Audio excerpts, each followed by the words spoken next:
Uh, so to start with our next talk, I would like to call upon Rayulu once again. Let's welcome him with a big round of applause. And he will be talking about leveraging DPIs and India Stack, Aadhaar, DigiLocker, and APIs. Okay, I'm back again, sorry. I think tomorrow there are a couple of panel discussions and talk from ONDC also, Ashwin, you forgot to mention. Yeah.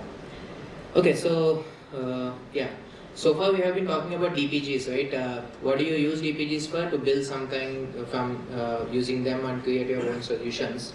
Now I want to talk about DPIs, right? What is already there built and how you can use them, right? I mean, there are a lot of things that are available and running as infrastructures. I may not be able to cover all, but a few of them, and so that it can help you to imagine what you can do using those things. Most of the things some of the things what I wanted to talk has been covered by Pramod since morning, so I will not spend much time on that. So this again, reiterating what is DPI, going back to before digital, what do we have is physical, that physical infrastructures what were available for public to leverage, the examples being highways, electricity, water and these things, right? If those are there, we can a lot of businesses ideas what we have done are using those infrastructures. And DPI is not a new concept. There are global DPIs that have existed since long, which again Pramod have mentioned, right? And the classic examples being internet and email. Those are the examples of global DPIs that have been there since time, and we have been using them even without recognizing that there are infrastructures like that, and they have become so common, commoditized, that we take them for granted. But what has India done? What DPIs India has created? Primarily on these four pillars, right? Identity, payments, data empowerment, and the new bit on the block, the open networks, which are coming up, right? I'll briefly touch upon what DPIs and what services are available in each of those four things. So starting with identity, you all know the foundational identity which India done is Aadhaar. I mean, just a quick information about Aadhaar. Aadhaar captures only basically 4 data points about a user. Name, date of birth, gender and contact info. Contact info includes your mobile and address. That's it.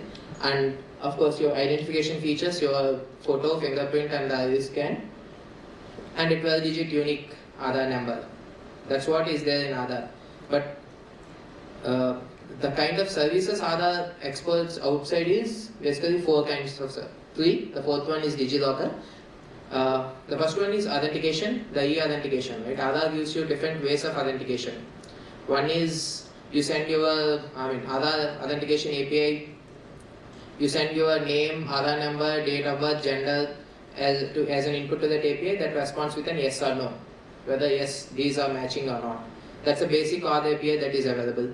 Then there is Aadhaar offline XML you can download by logging into Aadhaar website that can be used, which is a digitally signed XML. So a citizen can download it and share it with somebody to verify that he is the person indeed. Then of course you have the e-Aadhaar which gets printed out, which contains the QR code that itself can be authenticated using the mAadhaar app. So these are the 3 different ways of authentication Aadhaar provides to do the e-Aadhaar. Then the second thing, eKYC.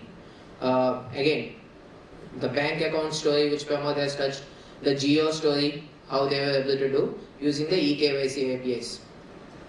What does an eKYC API do? You provide the Aadhaar number along with the OTP or the biometric information. The eKYC API returns the details about that Aadhaar number. So that's what the eKYC API. And then the kind of use cases that have been implemented using this eKYC, we all know, and the kind of things it has helped to do. The third thing which is created on top of this identity infrastructure is eSign. Today, including me and all of us, we still sign a lot of Aadhaar card Xerox copies, PAN card Xerox copies and give it for a lot of applications, right? So that can be completely eliminated with this. So one way it is eliminating the use of paper, but more important thing is you can now start doing this signing remotely. You don't need that person to be in the same place to do that signing on agreement. And this can be used for different things, right? If you are getting into an employment agreement or a contract or services agreement, for all those things, leveraging e-sign helps you to do that with trust, right? I mean, Aadhaar e-sign, digitally signed from the Aadhaar system gives you that trust. I mean, Xerox copy, anybody can actually create one. So e-sign gives you the trust, ability to do it remotely, and of course avoid paper. So that's what e-sign services from Aadhaar can be used for. All these available as digital public infrastructures. Of course, there is a certain way how you can get the access to the APIs, which is documented in Aadhaar thing. But if you are planning to build something, a solution where you need to verify if that individual is who he is saying to be, claiming to be, then these are the services that are readily available. You don't need to build new processes out of the way to do those. Those are already provided. And of course, then finally, DigiLocker. DigiLocker is more than just Aadhaar, right? You can put your driving license or your mark certificate, right? If you want, DigiLocker is a beautiful concept. I mean, still the adoption was not as high as it was intended to be, but I think the DigiLocker 2.0, which is planning, will actually streamline a lot of those things which were there. But today, in whatever shape DigiLocker is, you can actually use it for verifying a lot of documents, right? If you are an employer or if you are a bank guy, want to verify the eligibility of some person, whatever reasons, the documents which are in DigiLocker can be digitally verified and authenticated. So these are the identity related top DPIs, I can say, top services available in the DPI, but which you can leverage. Then moving on to the next sector, payment. Pardon me for the numbers, those are old apparently, I got to know about it. But what payments has enabled is not just enabling payments only people with smartphone. It has enabled the DPIs, the payments DPIs of India has enabled payments infrastructure usage for people with featured phones and no phones also. How is it? Again, UPI has been the distinguishing factor here in India. With UPI, with smartphones, we all know what we can do. Any kind of transfer will do. But if you have a feature phone, UPI has a feature where you dial like *99#, I think that's a USSD number, and do that, and do a transfer. And now recently UPI also has launched Hello UPI, where you can call to a number and do a voice-based transaction. Again, just an interesting thing, Hello UPI itself is a DPI which is leveraging other DPIs built out of India also. The Bhashini DPIs have been used again by Hello UPI to enable the voice-based transactions. Right.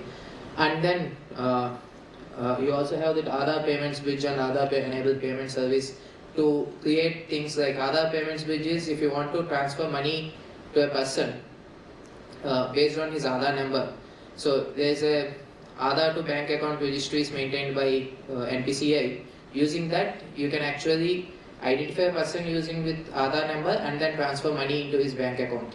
That is the Aadhaar Payments Bridge, which is again being used by the direct benefit transfer by all the governments. Now you can see if you want to build something where you want to transfer money, what you have is the Aadhaar number. This is the service that is available for you to leverage.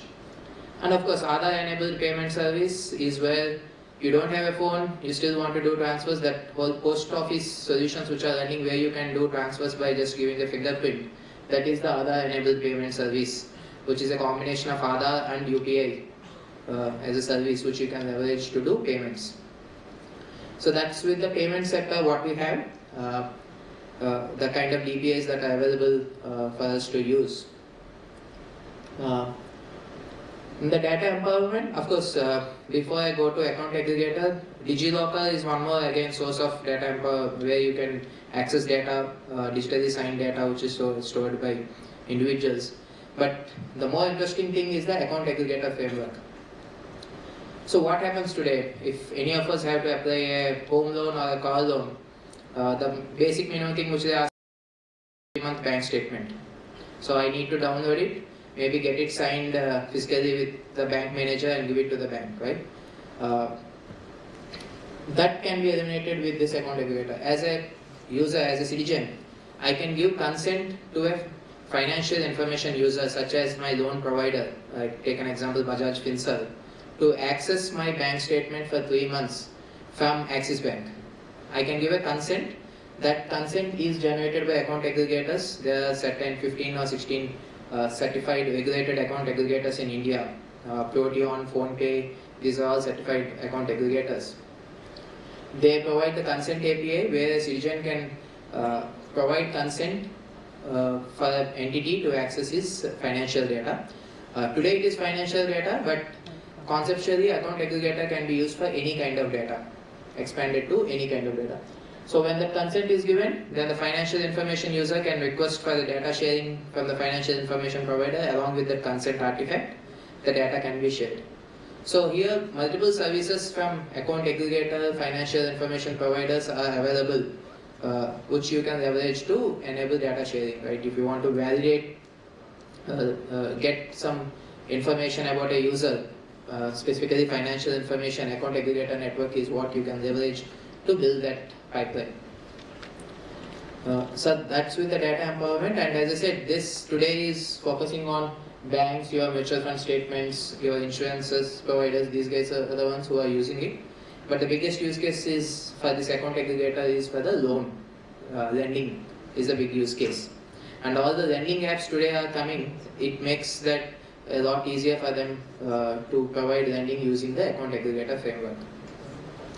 So having said that, moving on to the fourth pillar, open networks. I think there is one more breakout session happening specifically on open networks where examples of open networks are like ONDC, Honest, all these are being talked upon. I will briefly touch upon one of the networks just as an extension to the account aggregator thing is the Open Credit Enablement Network. This is also referred to as ONDC Financial Services. So what it basically does is, in a loan service provider app can reach out to any lender on behalf of any user or business to secure a loan for you.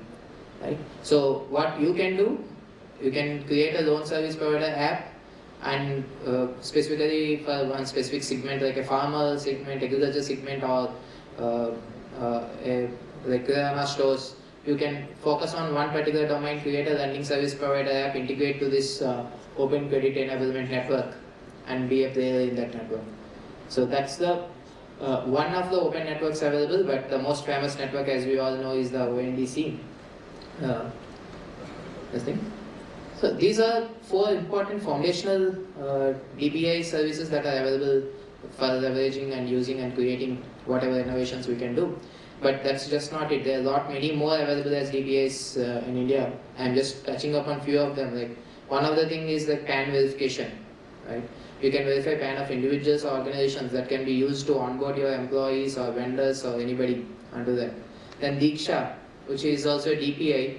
If you want to playing in the edtech space, Diksha provides you services to get details about all curriculums of all boards in India, along with the learning material and questions and assessments related to that curriculums. So that is available as a free-to-use DPI service from Diksha. And of course, Karmayogi Bharat also has some of those content available access for free. Then ABDM, which is the DPI set off to DPIs in healthcare. ABDM stands for Ayushman Bharat Digital Mission. So some of the key services they provide is the health facility registry. Basically, the registry of all health facilities, including hospitals, clinics, laboratories, diagnostic services. There is a registry with the kind of services they are providing that is being created. There are a lot of hospitals onboarded onto that, but more will be onboarded. Then an Aadhaar number for every patient, every citizen of India. It's basically your unique health identification number, similar to an Aadhaar, a parallel to an Aadhaar. What can you do with that Aadhaar number? Comes the next data sharing. That's what is the HIECM, which stands for, again, Hospital Health Information Consent Manager. Similar to account aggregator, where you can give consent for your financial data, HIECM allows a citizen to give consent to access his health data. So my health data, my health records from one hospital, I can give access to another hospital if I switch from one city to another city or one doctor to another doctor. So that's what HIECM provides. And of course, then the UHA, Unified Health Interface, is equivalent to ONDC of healthcare. A patient can discover any health provider via this UHA network. So these are the DPIs in health sector that are coming up in India. So, I mean, the list goes on, but I could cover only some few of the important things which I am familiar with. But it's up to you now to imagine how you can leverage them either for this hackathon, or you can actually contribute back to the DPGs which are powering these DPIs, which eventually means that you are contributing to these DPIs as well. So with that, I end this thing. Thank you guys. Thank you very much.